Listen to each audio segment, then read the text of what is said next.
Hello बच्चों, यहाँ प्रश्न है, यदि एक त्रिभुज की भुजाएं क्रमशः 3 सेंटीमीटर, 4 सेंटीमीटर तथा 5 सेंटीमीटर लंबी हो तो निर्धारित कीजिए कि क्या यह त्रिभुज एक समकोण त्रिभुज है। तो चलिए इस प्रश्न को हल करते हैं। मुख्य अवधारणा, अगर मैं मुख्य अवधारणा लिखूं इस प्रश्न का, तो देखिए हमें पता है किसी त्रिभुज में एक भुजा का वर्ग अन्य दो भुजाओं के वर्गों के योग के बराबर हो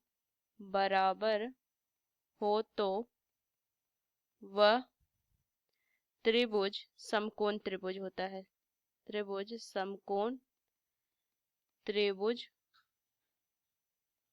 होता है।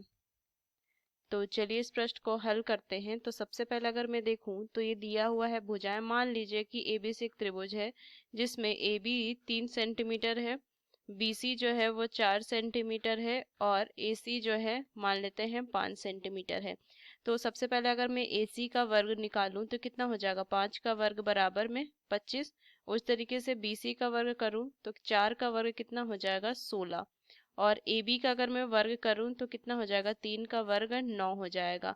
तो अगर मैं BC का वर्ग जोड़ में AB का वर्ग कर दूं तो कितना हो जाएगा, 16 जोड़ में 9 बराबर 25, जो कि किसके बराबर है, AC के वर्ग के बराबर है। तो यहाँ से BC का वर्ग जोड़ में AB का वर्ग बराबर किसके आ गया, AC के वर्ग के बराबर आया। तो मैं क्या कह सकती हूँ कि यहाँ से हो जाएगा ABC, त्रिभुज ABC एक